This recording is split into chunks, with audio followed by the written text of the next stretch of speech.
No vídeo anterior, você viu que eu já consigo adicionar e remover itens. Então, quando eu carrego a página, inicialmente, né, o Grocery List Items, ele está vazio e eu posso adicionar novos itens aqui. Então, posso adicionar cervejas, ovos e laranjas. E se eu acesso de novo aquele método, essa propriedade items aqui, né, eu tenho todos os objetos aqui. Beleza. O problema é que esses valores não estão sendo persistidos.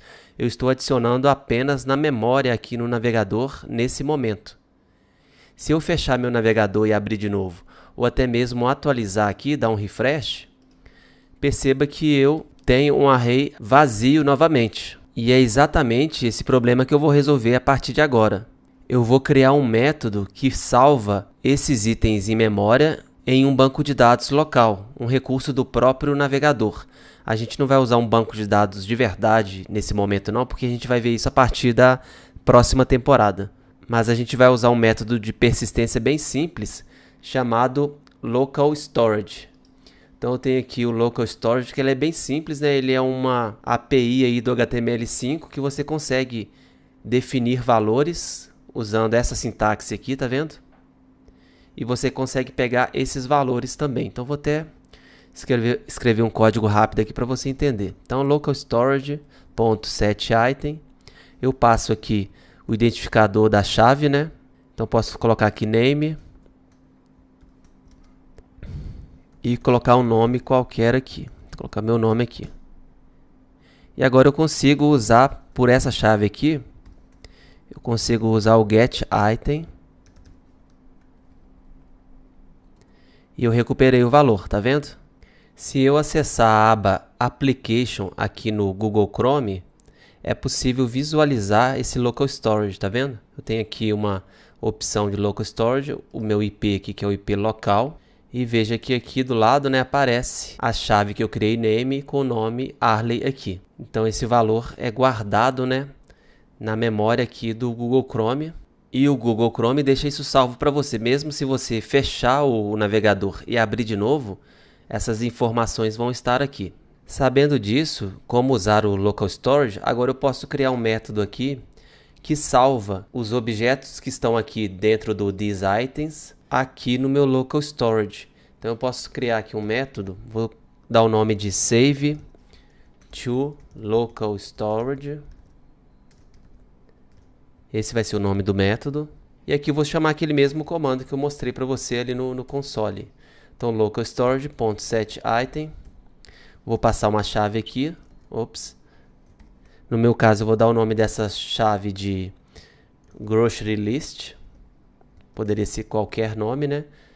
Porque esse valor, essa chave aqui vai aparecer desse lado aqui, né? Então eu posso colocar essa chave aqui e aqui eu vou passar os objetos, que no caso estão dentro da propriedade this.items. Vamos chamar esse método aqui para ver o que acontece. Vou abrir o console aqui. No momento eu não tenho nenhum item, né? Agora eu vou adicionar esses itens aqui. Laranjas, ovos e cervejas. Então agora eu tenho 3 itens. Eu quero então salvar chamando aquele método que eu criei, Save to Local Storage. E vamos ver se salvou ou não. Então se eu vier aqui em Application, veja que ele salvou aqui. Ele disse, né, que salvou os objetos. E aqui no console eu posso conferir para saber se salvou mesmo. Então eu vou chamar o local storage.getItem e vou usar aquela chave ali que eu criei. Chamei de Grocery List. Vamos ver se os objetos são retornados. Veja que os objetos não foram retornados. Eu tenho aqui uma string ao invés de ter realmente os objetos. Se é uma string, eu não consigo colocar, por exemplo, a posição 0. Não dá para eu fazer isso, porque isso aqui é uma string. E por que isso acontece? Aconteceu porque o local storage ele só aceita string. Aqui eu acho até que não fala nada não nessa documentação, mas aqui tem um artigo muito bom, Using the Web Storage API, que aqui em algum momento aqui ele fala que só aceita string. Deixa eu ver aqui. As chaves e os valores são sempre strings. Então por isso que não deu certo aqui. Eu vou precisar então converter esses objetos, esse array de objetos aqui, em uma string antes de gravar lá no local storage. Essa transformação de objetos em string recebe o nome de serialização. E essa serialização poderia ser feita em qualquer formato, né? Em formato separado por ponto e vírgula, vírgula e assim por diante. Só que nesse caso aqui a gente está usando JavaScript, o melhor formato para serializar objetos é usando o formato JSON. Para isso a gente vai usar o comando chamado JSON Stringify, que ele pega os objetos e transforma esses objetos em uma string. Eu separei a referência aqui para você dar uma olhada e ver, entender melhor como funciona. Mas é bem tranquilo e batendo o olho aqui você sabe, né, como usar essa função aqui.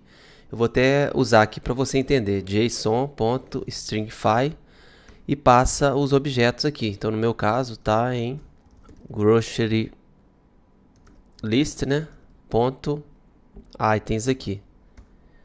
Então veja como fica.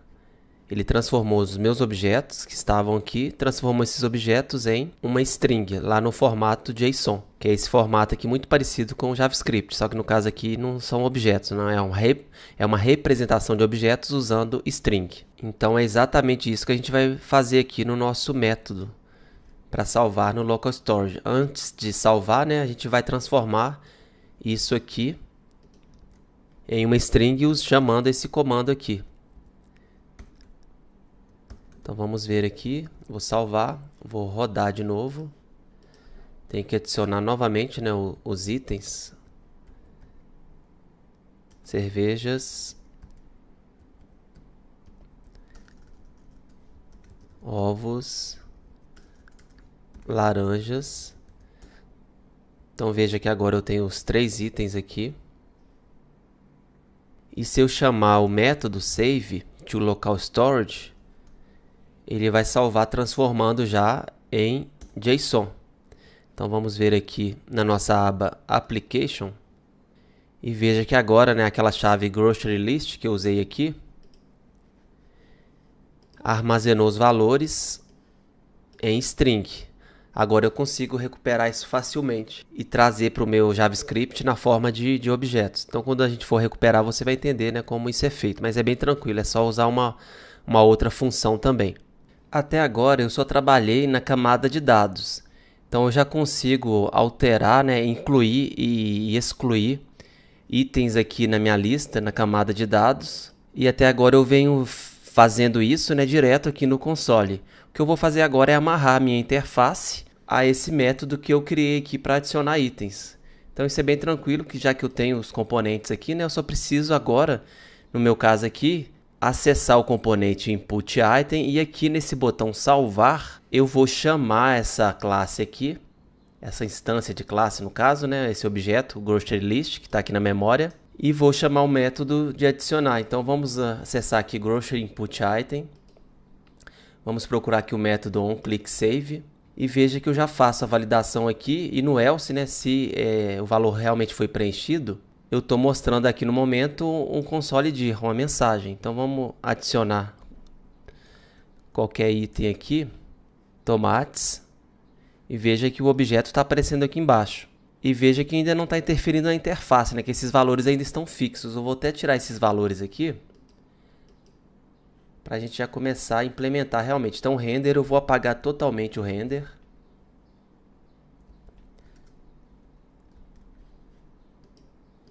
Agora está vazio, tá vendo?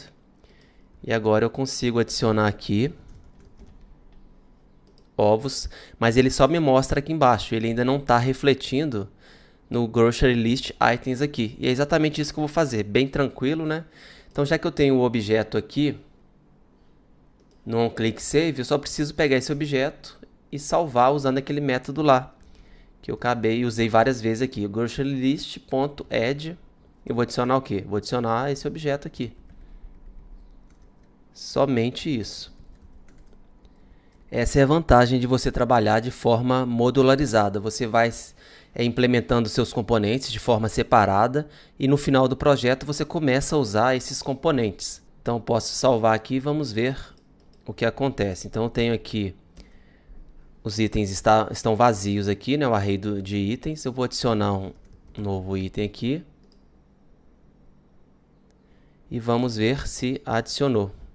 Então veja que agora, né, eu tenho o objeto aqui, ovos, que tem um estoque mínimo e a quantidade de estoque zerada aqui. Então posso adicionar um outro item aqui, vamos colocar tomates. Vou até mudar essa quantidade aqui para 16. Então vamos ver o que acontece. Veja que agora eu tenho dois objetos, né? O segundo aqui é tomates e a quantidade mínima no estoque aqui já veio aqui para 16. Então eu já estou conseguindo, né, salvar, já refletir a interface aqui na minha camada de dados. Só que ainda, se eu atualizar aqui o navegador, né, veja que o valor ainda está zerando. Então esse é um problema para ser resolvido. Quando eu carregar a página, o meu código deve consultar o local storage e se tiver alguma informação lá, ele deve retornar essa informação aqui para os itens. Vamos lá então no GroceryList começar a implementar isso. Para isso eu vou criar um método chamado loadData, data no caso, né, em inglês, que significa carregar dados. E agora de forma provisória eu vou fazer esse método retornar um array de objetos. Então eu vou usar um return aqui, um array, e aqui dentro eu vou colocar os objetos. Name eu vou colocar aqui tomates, minimum estoque, né?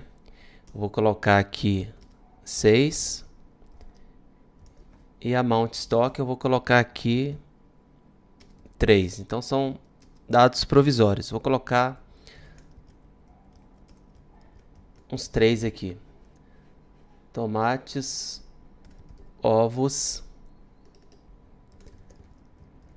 cervejas e colocar deixar esses mesmos valores aqui. Então estou colocando aqui de forma fixa, só para eu já ver o retorno aqui. Então aqui no this.items eu vou chamar this.loadData,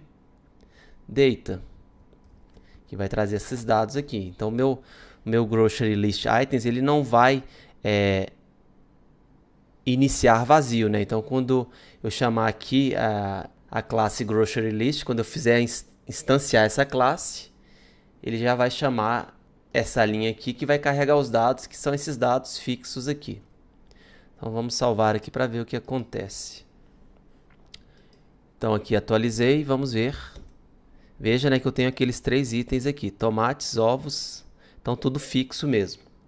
No próximo vídeo eu vou deixar esse método aqui totalmente dinâmico. Ele vai buscar lá no local storage, ele vai verificar se o local storage tem ou não informação. Então no caso aqui tem informação, então ele retorna essa informação e já joga lá dentro do this.items, através do método loadData aqui. Se não tiver nenhuma informação, então eu posso até excluir isso aqui para deixar preparado, excluir isso aqui também. Então se não tiver nenhuma informação nessa chave que eu defini aqui, ele vai retornar um array vazio mesmo. Então no próximo vídeo você vai ver como eu vou implementar isso, tá ok? Grande abraço, até mais e tchau.